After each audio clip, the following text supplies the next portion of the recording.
Welcome to another episode of the TFD Performance Podcast. We're continuing on with the endurance series, and today's episode is all about our favourite macronutrient for sports, carbohydrates. In today's episode, we're going to be talking about pre-event carbohydrate loading practices, as well as managing your carbohydrate intake and timing during training and events. If you are looking to optimise your intra-training nutrition, this is the episode for you. Hey team, welcome back to another episode of the TFD Performance Podcast. It's the expert dietitian, Loz and I, and I'm here with Geordie Sullivan. Geordie, how's it going? Good. How are you doing, Loz? Yeah, not too bad. How good was your post when you did the auto captions and it would come up with "Hey Tame"? Yeah, hey Tame, don't fall off your back. Auto captions are so funny. Hey, like when you put them up and then it just comes up with the most random words. Whenever I do one with and it says Israel Adesanya, it comes up with this funny. I can't remember. It's like in a soup or something. Yeah, I tried it with the Instagram captions to see if that was any better than the app I used, but it came when I said gonna jump on the podcast with Geordie Sullivan, it said like Gordon Sullivan. Gordon. I actually used to get called Gordon back in high school, to be honest. So yeah, I might start calling you Gordo. All right, what are we talking about?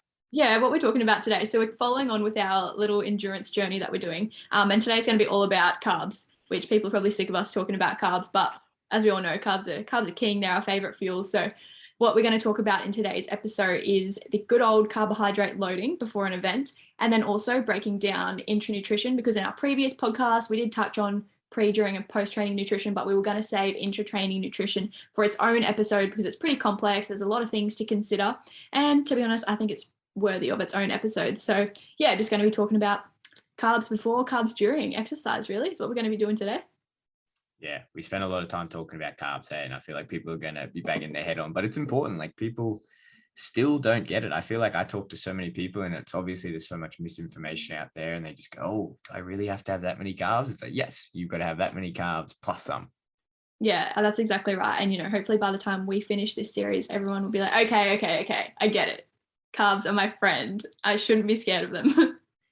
Yeah, exactly. Let's kick it off. This is a cool topic to kick this one off, is carb loading, because carb loading has changed so much over the years. Like, I remember learning about it back even when I was in high school, like doing athletics and things. And what we got taught back then was so different to what I got taught at university. And I feel like even nowadays, we've kind of changed our tone on what we talk about when we say carb loading. So give us a brief overview. Tell the people at home, what is carb loading? Let's start there.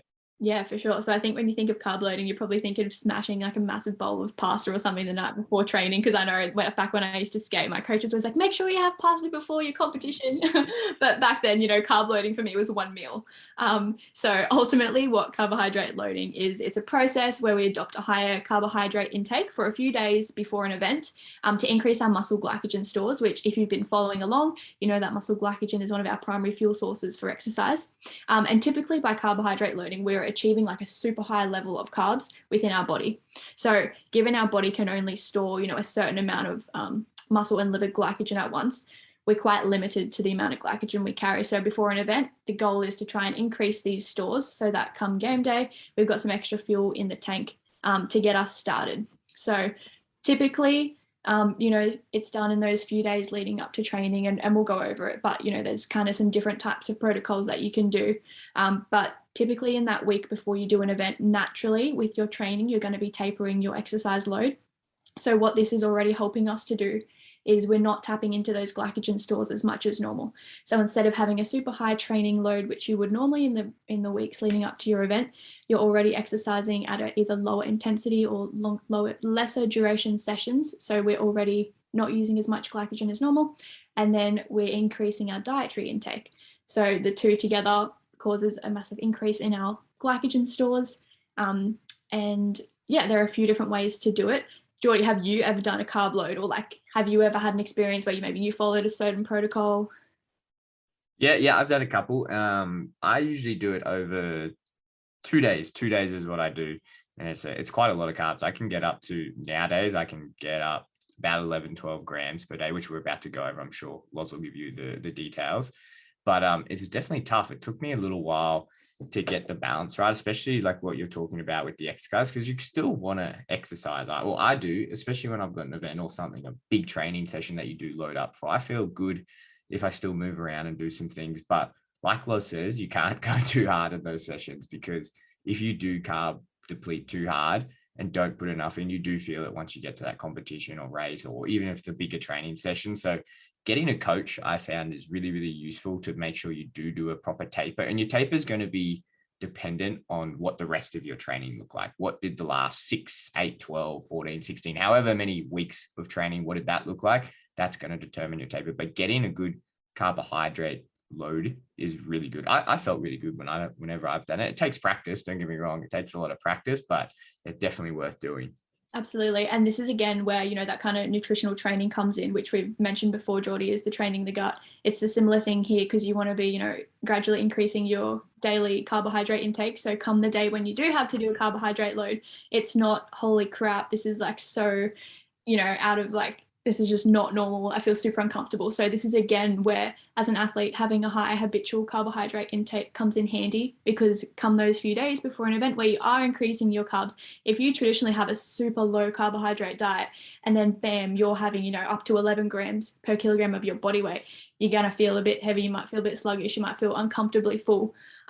So this is again just a reminder that, one, go back to our first episode and listen to where we spoke about training your gut, because it's going to come in handy for this process as well. Yeah, definitely. Absolutely train your gut. I know we said that probably about 17,000 times in the 2 and a bit episodes we've been doing this. So important. Like, I would say I have that convo multiple times every single day. Every single working day I get DMs about this is, oh man, like I just can't get this to sit right. And it's like, oh, well, how long have you been practicing? Like, oh, I just tried it. It's like, of course, like you never go into the gym and just expect to squat 200 kilos. It's not like you can just expect to put 10 grams per kilo of carbs in your system and your body be like, oh yeah, man, this is cool. That's exactly right. So pretty much, let's go through a few of the protocols for carbohydrate loading. So as I mentioned, you know, we've got stored carbohydrate in our liver, which is the type of energy that, you know, fuels our body overnight while we're fasting. And then we've got muscle glycogen. So in the muscle, glycogen particles are distributed throughout the muscle, and this supports the local energy needs of our muscles during exercise so they can fire really quickly. So traditional approaches, as I mentioned before, used to kind of be a multiple day of training on a really low carbohydrate diet, followed by 3 days or so of tapered training on a really high carbohydrate diet. So ultimately, during those first few days, you're depleting your glycogen stores. So you're kind of starting from a negative balance, so to speak. And then you're having an extremely high carbohydrate diet to increase your carbs across those few days. However, there's been, you know, a lot of science, a lot of advances in research and everything over the last few years. And it seems like these traditional approaches of extreme glycogen depletion and then increasing your carb intake might actually be pretty unnecessary and not really warranted for the general, you know, population. It's also a lot to consider as well. And you don't want to be training, you know, super low, which we're going to go into in our next podcast, the train low, compete high principles type of thing. But mentally as well, if you're not used to training on a low carbohydrate diet, if you're doing so for a few days, you know, you could put yourself at an increased risk of injury, or, you know, having a bad session and then getting in a bad mindset, I think, for the event. So I also agree that I'm glad protocols are shifting away a little bit from this side, from that lower carbohydrate training during the week. But of course, it still has its place. But yeah, these days, you know, there's a few other methods, which could even just be 1 to 3 days before your event. And that could be intakes of, say, 8 to 12 grams of your kilogram body weight in carbohydrates, say 36 to 48 hours before your competition, in combination with an exercise taper. So again, similar principles, but just less extreme. So we're slowly reducing our energy expenditure and increasing our carbohydrate intake. So both of those together are going to increase our body's glycogen stores. And there's, you know, even enough evidence to support that a 1 day carbohydrate load could be effective. So say having around 10 to 12 grams of high GI carbohydrates per kilogram of your body weight. Again, this is specific to yourself. Just for 1 day prior to the event can also be sufficient amount of carbs to fuel that next day's event. Yeah, I like the 1 day one as well. And that's something I program into all of our endurance athletes. Say if Saturday is usually a massive training day for most people, obviously, because it's the weekend. I program Fridays to kind of be a practice taper day for these guys. If we were actually doing a taper, we usually do anywhere between 36 and 48 hours. But most Fridays, there's a practice taper day where you're loading up and we're aiming for about 10 grams per kilo. And it might sound like a lot. And the first couple of times you try it, yeah, absolutely it is. But you get way, way, way better at it. And the thing is, all of them say, hey, I feel so much better on that Saturday if we do that kind of mini load on that day before. And it's a lot of carbs. And like we keep saying, you got to practice it, but getting used to it and then putting it into your training schedule, even if your Friday is like a rest day for a lot of guys. And I've done programs where my Friday was always like a rest day or a really light training day. And then on the Saturday, we had the big training session. Still do it, still load up, still get those carbohydrates in, because it's going to give you so much more energy come that Saturday big session. Yeah, absolutely. And I think that's a really great idea that, you're getting these guys to get comfortable with that feeling and with that kind of preparation, so that, come race day, you're getting up early in the morning. You probably don't have to worry about having a super high carb breakfast because you've already loaded the day before as well. So I think it's good because with the whole carbohydrate loading process, I mean, I know what it used to be like when I used to compete. You feel anxious, you feel nervous. Sometimes, that morning of an event, can be quite hard to get in a really substantial meal. So say you're getting up at 4 a.m. or something to get ready for an Ironman. You've got maybe 2, 3, 4 hours before the event. Obviously, yes, we want to get a nice big meal in, but you might be feeling a bit anxious. You might really struggle to stomach a solid meal. So coming into that event, I feel with a decent carbohydrate load, you've already set yourself up really well. If, say, for instance, on that next morning, you did struggle to get in a good meal, I think having those carbs on board already takes away a little bit of the stress of having a really good high carbohydrate breakfast. But yeah, as you mentioned, that is a lot of carbohydrates. If we're looking to say, 10 to 12, 8 to 12 grams of carbs per kilogram of body weight, for a 70 kilo person, that's 560 to 840 grams of carbs. That's almost a kilo of carbohydrates. Like, if you put it into that context, like, that is a lot of carbs. And, people are so scared of carbs, they're probably thinking, holy crap, no way would I ever do that. But again, this is where what type of carbs we have can play a role as well. So we talk about high GI and low GI carbs, or like kind of your complex carbs and your simple carbs. And the easiest way to kind of get those massive amounts of carbs in would be opting for your high GI carbohydrates. And as we know as well, those simple carbohydrates support muscle glycogen repletion a lot more efficiently than complex, because they take a lot longer to digest and absorb. So when we're talking about your high GI carbohydrates, that is things like your white pastas, your white rice, white breads, not necessarily lollies and stuff, but those type of simple sugars that are going to increase our glycogen stores quickly. So they're the types of things that we want to be filling up on during those carbohydrate loads. And also just eating familiar foods as well. Don't go from during your training camp, you never really eat rice for some reason, or maybe you don't really eat potatoes, and then come that carbohydrate load because you just really need to get so many carbohydrates and you're taking carbs. So I think, make sure you're eating familiar foods as well during that period, because like we say with everything, don't try anything new on race day. And it also comes the same for your carb load. You don't want to try anything new the few days before as well. So I think sticking to what you know, and over the course of your preparation for your event, become more comfortable eating high carbohydrate portions as well. Yeah. And you'll find foods that you feel better on. Like, you can hit these numbers using all different types of foods. Like I'm a 70 kilo guy, and that's what I aim for on the day before, like my Saturday big sessions. And I've hit those numbers in so many different foods, whether it's, like pizzas or burgers or lots of sweet potato fries or whatever it is. And I've just found foods that feel good. And it's kind of it's a mix of those foods that some people would be like, oh, that's a bit naughty, you shouldn't be eating that. But it's like, yeah, well, we kind of have to do that to hit these numbers. But it's also a mix. Like, I really enjoy having like sweet potato fries and homemade pizzas where you make the dough, and kind of staying away from like lots of oily foods. But I know I have clients who just love like going out and getting heaps of Subway, and they feel good and they hit insanely good numbers the next day. So it is very individualized. And, if smashing 5 bowls of Cocoa Pops is what you really like doing and you feel good and you perform well the next day, that's awesome. Keep it up, but do play around with it and experiment it. And each week, like, you could try different combinations, but make mental notes, and then make physical notes. Write it down. How did I feel? Like, when I started, what was that first hour like? Did I wake up? Did I feel like a bit grumbly? Did I feel hungry when I woke up? How did I feel like during my warm up? Was I like lethargic? Was I like slow to click on? Like, how fast did my body start activating, start turning on? Like, how long did it take me to get into my rhythm and into my pace? Like, all of those things are important because they're all indications of how well you nailed that strategy the day before.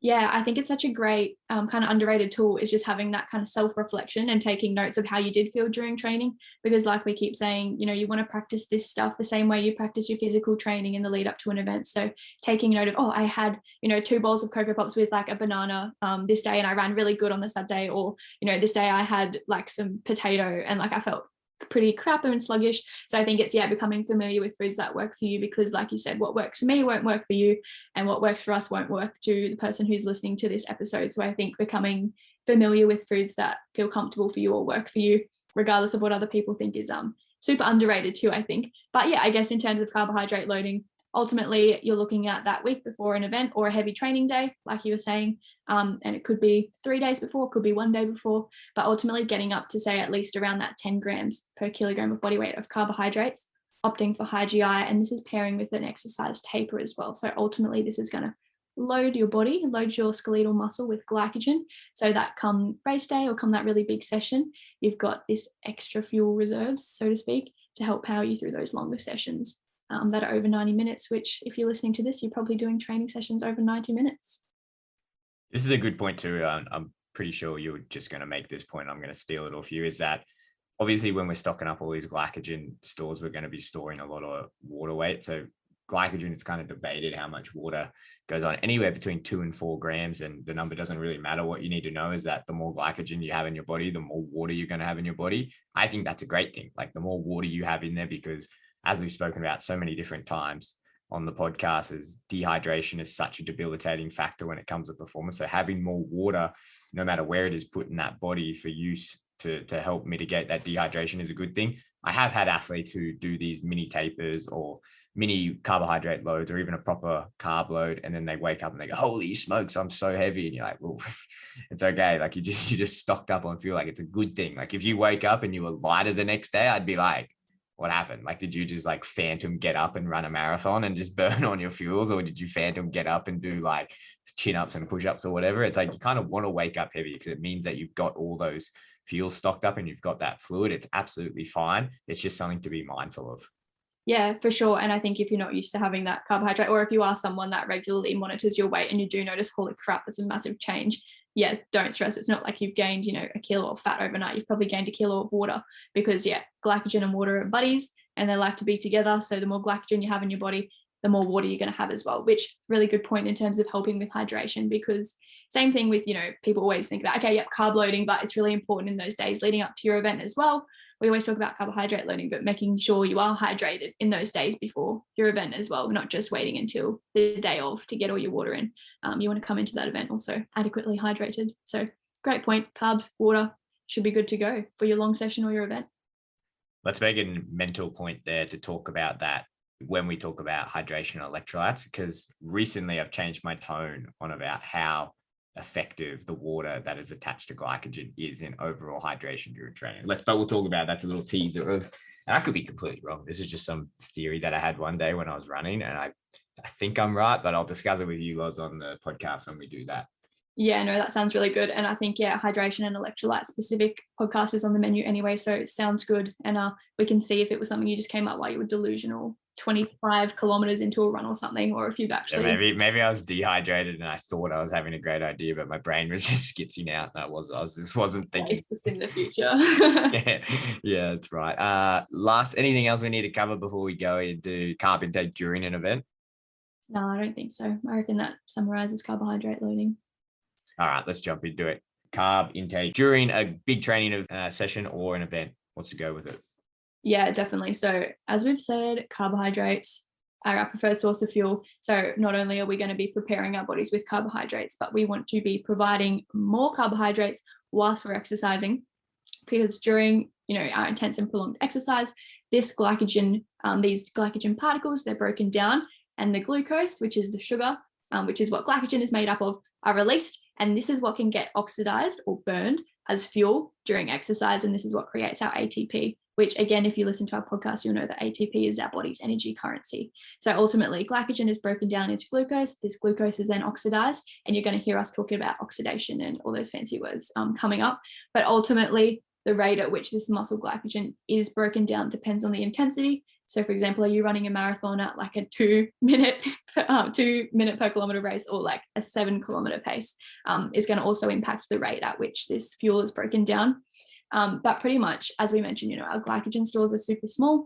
So longer bouts of exercise, we're going to need to provide our body with more fuel. So we call this exogenous carbohydrates. So before I go into that, what endogenous carbohydrates are is that kind of refers to the muscle and the liver glycogen that we already have stored. So endogenous is internal. So think of it like that way. And then exogenous carbohydrates, which if you listen to my reel the other day of me trying to talk and ride a bike, I did talk about, is ultimately exogenous carbohydrates is the glucose that we can get from food. So during exercise, this is what we want to aim to do. So by having carbohydrates during your exercise, your body can burn that glucose that's come from the food and spare burning muscle glycogen for as long as possible.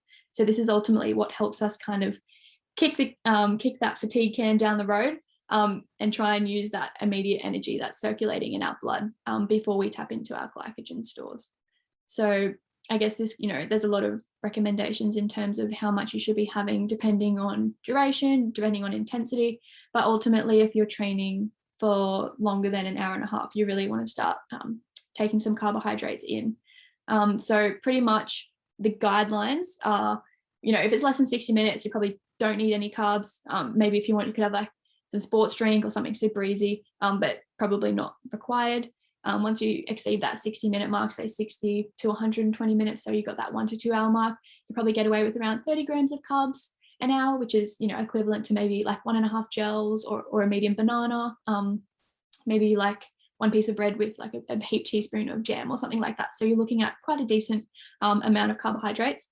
And then as we get like further in, we go up to around 60 grams of carbs per hour. And then once we hit that 2.5 hour mark is when you want to be trying to aim for 90 grams of carbs per hour. And there's actually some studies to show up to about 120 grams of carbs per hour are really beneficial to maintain exercise intensity. So you're looking at, depending on your intensity and the length of your session, 30 to upwards of 120 grams of carbohydrates per hour. So yeah, before we go into, I guess, the mixing of carbs and everything, Geordie, what's your intake on, like, when you're exercising? Do you have numbers that you aim for, or have you found kind of a magic number that works for you? Yeah, I've been able to get up to about 80 grams per hour. It took a while. It's definitely hard, and you got to play around with it. Like, you definitely got to play around with different sources. And like we're about to talk about with the transport, the mixed sources, it's really important that you do mix those sources, because if you do have just one source and you keep smashing it, you do feel different. Like, you just feel like something's just sitting in your gut and it's not really getting through. So make sure you're mixing the different carbohydrate sources, which we're about to get to. But again, like we said it, 17,001 times now, you just got to practice it. Like, you've got to practice this. And it's hard because it's somewhat difficult, because you're never going to exactly get these numbers. It's not like you're going to like bang on get 30 grams. Like a banana, for example, like a normal size banana can be anywhere from 25 to 35, even 40 if it's like a massive 1 gram. So it's like you grab a banana and you're like, okay, I think this is 30 grams and I've got to mix it with a couple rice cakes, and how much of that is like 5-10 grams. And it's like, you're never going to get it exactly on. Roundabout numbers are really good, and then just start pushing them up, and then like just start increasing them and see how you feel. Because again, like, you want to get it used to your gut, like your gut used to getting them in. You want to get, like, if you're on a bike, you literally need to figure out the mechanics of how you get this, like how you open a gel and how you get it in, and then like still be able to concentrate and digest that and still put fluids in.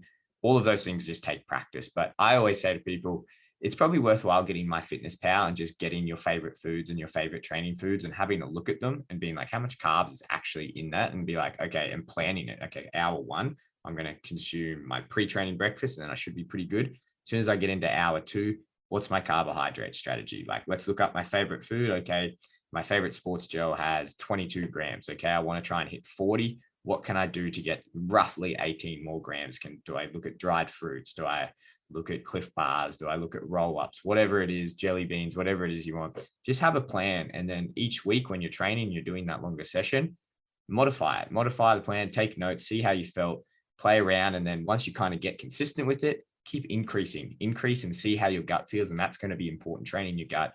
Play around with it, have fun, because it does work. It's just hard. It just takes a little bit of extra work. Yeah, definitely. And, sometimes depending on how long you're training or how often you're training, you get sick of having a gel, or you get sick of smashing beta fuel or whatever it is. So being experimenting with types of foods, having real foods, whether that's a sandwich as opposed to 500 gels. So yeah, they're all the types of things that you can get on MyFitnessPal, try and find, what's got how many carbs, and then, experiment with what you like. And then you're also going to be getting those different types of carbohydrates. So as I mentioned, carbohydrates are oxidized, meaning they're burned to create fuel. However, the rate of oxidation from these carbohydrates that are coming from our food, are influenced by the types of carbohydrates that are available. So we've got different types of carbohydrates, and the most simplest form of carbohydrate is a sugar.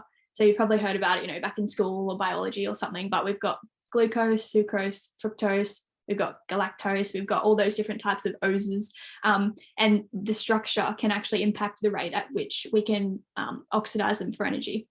So pretty much what the key takeaway from this is really going to be that if you're consuming over 60 grams of carbohydrates per hour, if that's your goal, you need to start having a multiple transporter carbohydrate, which means we're not just having glucose or we're not just having fructose, we're having a combination of the two. So a combination of fructose and glucose is actually found to be the superior combination to increase carbohydrate oxidation rates during prolonged exercise. It's also better tolerated by our gut. As you mentioned, Geordie, once you just keep smashing the same type of carbohydrate, it sits in your stomach and you feel like it's not doing anything. That's because of these types of transporters. So when we talk about multiple transporter carbohydrates, we have these little kind of channels in our gut. They're called sodium glucose transporters. And what these do is they help to move glucose into the blood.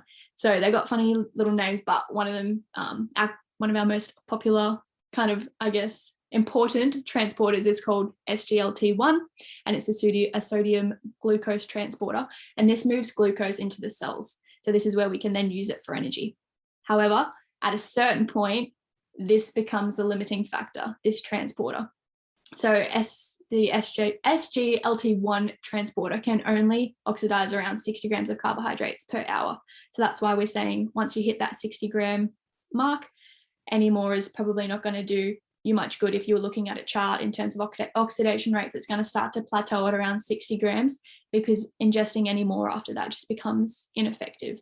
So this is where fructose comes in, because fructose, being a different type of sugar, uses a different transporter called GLUT5. And this means that then carbohydrates can kind of be oxidized through different avenues. And this is probably going to, maybe go over a lot of people's heads, but I think a good way to kind of look at it is if we think about like this analogy. So just say, there's like a fire in a building or something, and you're trying to get like 100 people are trying to run out this door at once. Obviously, there's going to be a bit of a traffic jam. It's not going to be very efficient. We got like all these people running, trying to get through this door. Like it's only a little door. However, someone's like, hey, there's another door here. Let's open it. You open 2 doors, and then you got your 100 people trying to get out way faster. It's way more efficient. So that's the way I like to think of it when we're talking about carbohydrates is, okay, once I get to that 60 gram mark, I'm kind of filling up this transporter. Like I need to open another channel. So you add fructose into the mix, and then bam, you've got 2 gates where this glucose can be oxidized for fuel, which is going to be way more efficient. And it's going to increase your oxidation rates up to 120 grams of carbs per hour. So instead of, not maximizing how much energy you could be using, by combining the 2 carbohydrates, you're actually going to be way more efficient. You're going to be able to power harder for longer. And this is really important if you are having carbohydrate intakes over 60 grams an hour. How's the doom and gloom analogy from Loz, where it's just people running from a burning building for their life? I've heard so many different ones, like getting on a packed subway train or getting off a packed subway train, like everyone going true. off. And I was always like, it's pretty doomy and gloomy, like getting off a packed subway train, going to their workplace or whatever, but running from a burning building. Well, I was thinking, like, in what instance would people just be running out of the building? There's got to be some sort of like stimulus to cause that havoc and everything. So that's the best I could do. I mean, it gets the point across. There's 3 things that I do want to just touch on there quickly. And going back to the sodium glucose like transporters, the SGLT-1 transporters, this is kind of for people who are probably a bit more science-minded or have a bit more knowledge about it. Something I've heard people say who probably aren't as educated, because they say, oh, it's a sodium glucose transporter. You have to have sodium with whatever glucose you have to get that transporter. That's not true. Your body your cells has that sodium in there already. regardless of whether you put it in exogenously. So you don't have to put it in there. I've heard people say, if you're training and you're trying to do this, then you have to put like a 2-to-1 ratio of sodium or whatever to get this transporter. But that's absolutely not true. The transporter will work absolutely fine with just the exogenous carbohydrates in there. The other thing that I think is important to talk about when you get up to these higher carbohydrate amounts is that, yeah, it does help with the fueling, but we've got some studies now, especially that famous one from the Kona Ironman, where the contestants who were getting up to 120 grams had less levels of the creatine kinase, and that's an enzyme that's indicative of muscle damage. So less muscle damage means better recovery. So the guys that were getting the higher carbohydrate amounts by the end of that race, they had less of that enzyme, which meant they had less muscle damage. So they were having better recovery. And I absolutely stand by that. Obviously conditioning is such a big thing, but once you start getting this right, you will feel it the next day, because you'll feel it if you get it right one weekend and then you go out the next weekend and don't do it, and you do the exact same run or the exact same ride, you will feel it the next day in your recovery. The only other thing that I'll say is that when you're eating that many carbohydrates, because getting 120 grams or 100, anything above 60 grams, I think is a fair amount on a practical side. And then if you do plan this out, like you've got a few hours, say you've got 3, 4, 5, I find anything above 4 or 5 hours, I have to switch up the sweet and the savory, because a lot of people will always think, okay, if we're going to do this and we think carbohydrates, they instantly think sweet. And it's like, okay, cool. And that's great for a while. You will definitely get palate fatigue. Trust me, you will get palate fatigue. So have options, where you've got sweet options for, like, say, when you start, which a lot of people are fine, but you will get to a point, I guarantee you'll get to a point where you'll be like, oh my God, I cannot look at something sweet, and you've got to switch to savory options. So make sure you've got options and you practice using them as well. Yeah, definitely. And you always find as well with sports drinks, like, because if you're combining, say, fluid and solid carbohydrates as well, 9 times out of 10 that drink's going to be sweet. Like, I haven't come across yet a savory electrolyte beverage or a savory Gatorade. So it's like, if you are someone that gets flavor fatigue, imagine trying to have like a sweet muesli bowl, like a honey sandwich, and your Gatorade. Like, I don't know, for me, I just feel like it's not the best combo. So that's a great idea. Find some savory snacks that work. I guess some of the things that come to my mind would be, like those salted, like flavored rice cakes and stuff, or I don't know, I always think of pretzels, but then I think pretzels are also really dry, and I would be concerned that during an event, my mouth would already be dry and then I'm trying to munch on this pretzel. Even Vegemite sandwiches are good too, because then again, you're getting your sodium through and you're getting the carbs from the bread. But have you found any of your kind of favorite go-to savory snacks, Geordie? Yeah, I'm big on like the light crisp. I don't know if that's just an Aussie thing, but they're just like, what are they? Rice cake crisp. I guess it's the best way to describe them. Or having rice cakes and adding, especially with the longer ones, adding like a bit of peanut butter as opposed to something like honey, just to take away the sweetness. I am big on Vegemite, to be honest. Lately I've been getting into Vegemite or Marmite, or what do they call it in the UK? What do they call Vegemite? Yeah, it's Marmite, I think. Oh, Promite. Promite, yeah, that's it. It's just like this black yeasty, very salty, savory thing. But play around with it, because or even Cliff Bars, you can get certain Cliff Bars that aren't as sweet, and they're way, way, way less sweeter than like other certain gels and like blocks or whatever else you can get. So play around with it, get some savory snacks in there, because especially if you do those longer ones, there is nothing worse than like getting to a station or getting to a stop and being like, okay, cool, I get to finally put some fuel in. I'm looking forward to this. And then you're like, oh God, like I've got to do like dried apricots or dried mango, or I've got to do like jam on bread again. And you're like, far out, like I cannot. And just it makes the next like 20 Ks or whatever you're doing like kind of miserable. Yeah, definitely. And I think, I don't know if I'm like weird for doing it, but even sometimes before training, if like I'm not going to have like Trainade or a Gatorade or something, I'll make like, say, jam on toast or like a jam sandwich or something, and I just crack some salt into it, like just as well to kind of take away the sweetness. So if anyone's listening as well, like that's a super easy way to, one, kind of counteract the sweetness of your foods, and two, add some additional salt. Because if you're training in a super hot environment, that extra salt isn't going to go astray. So always a good little life hack I find is like having like a honey sandwich with some salt cracked in there. Yeah, I played around with for a while, which worked really well. Is just making like unflavored mini pancakes, and I just make them salted. And so I just get like protein powder, get them in there. Obviously, you've got like the flour and whatnot. And if you want to get it sweeter, add some fruits and whatever in there. But I kind of just make it as is, and then just crack a bunch of salt in there, so it is kind of salty and a bit more savory. And you can use other spreads or whatnot Healthy and put it on pancakes, top of maybe that. some Vegemite on them, some little Vegemite pancakes. Yeah, they kind of like come out more like a scone, I guess, in a way, but just not as dry. So it's yeah, it's way easier to get down. There's some good strategies. Yeah, well, and if anybody else has some good savory strategies, like send us a message or DM us or something, and we can compile a list of savory snack options, because yeah, it's so much easier to find sweet ones over savory ones. But pretty much, yeah, the aim of the game with our intra-training nutrition is, depending on the direction, of your event, you want to be trying to aim for at least 30 grams of carbs per hour, and that could be up to 90 grams, up to 120 grams if you're good at tolerating your carbohydrates. And remembering that once we hit that 60-gram mark, it's really important to combine your glucose and your fructose. So for example, it could be like your rice cakes with your honey, because fructose are the things that are like the naturally occurring sugars. So things coming from our fruits, our maple syrups, our honey, etc.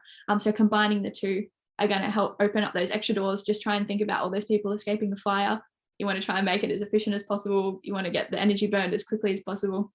So by opening that second door, we're going to be oxidizing energy. And ultimately, what this is trying to do is spare our body having to use our muscle glycogen stores for as long as possible, because we all know that muscle glycogen depletion is what, for some reason, causes us to be so fatigued during these events. So that's what we're trying to prolong, especially, you're doing a full Ironman or something, you could be getting up to 10 hours, 13 hours. That's a lot of exercise, that's a lot of fuel your body needs exogenously. So that's our carbohydrates from food.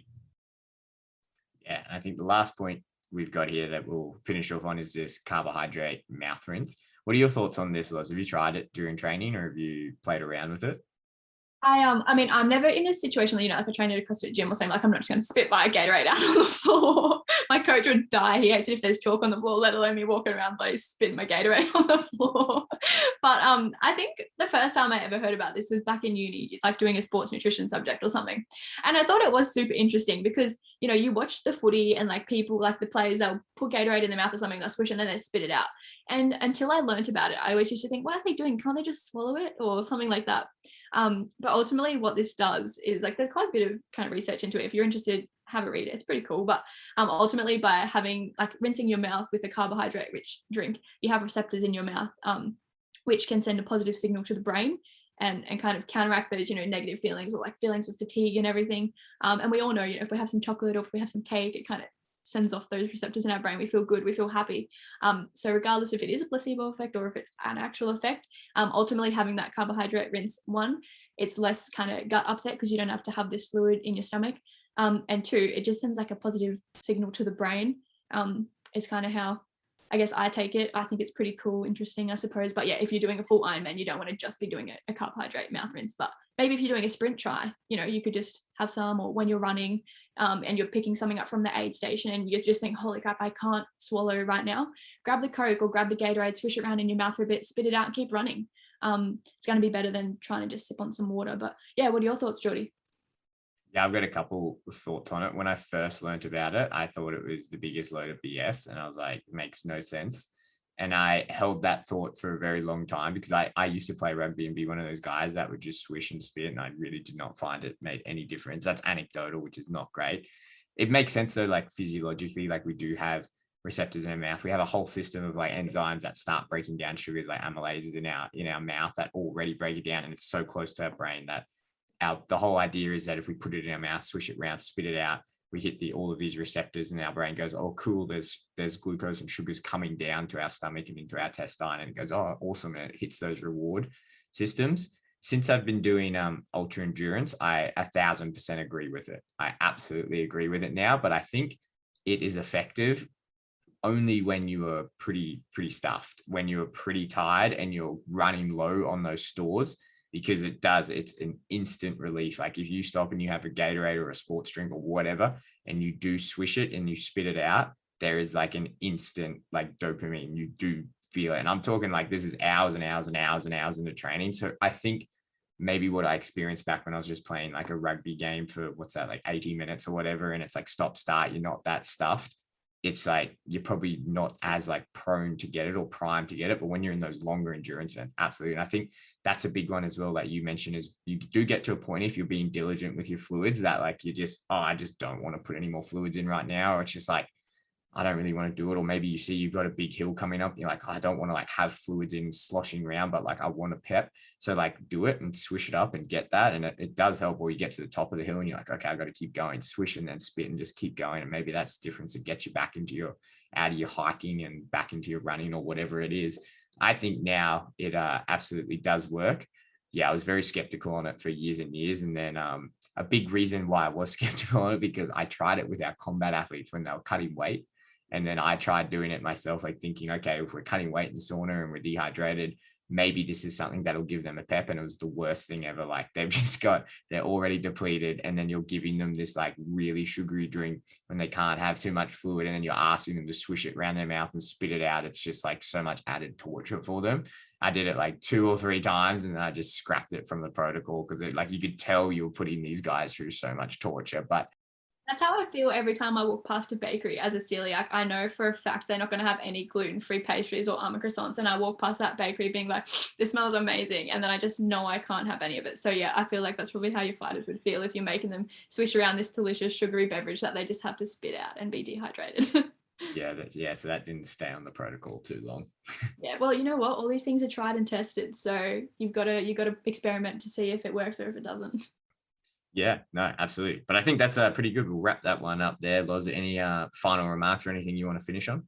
No final remarks. Stick around for the next few. We'll talk about electrolytes and fluid, and we're also going to talk about the role of fat and also manipulating carbohydrates, because you've probably heard us say for the, 17,002 second time, carbs are king and training up. But there are actually some strategies where we talk about low carbohydrate diets for athletes. So we're going to talk about that soon. But yeah, stick around, and as always, I guess, tune into our socials if you want to keep seeing me ride a bike and talk and all that jazz, extra content. So cool.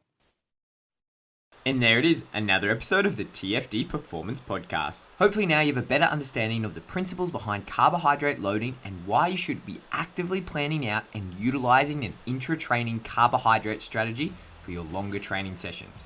This podcast will be available through the podcast app, iTunes, Spotify, YouTube, and if you follow along with our socials at @the_fight dietitian, you can see all of the best bits from our podcast episodes. Thanks for listening in, and I'll see you guys for the next episode of the TFD Performance Podcast.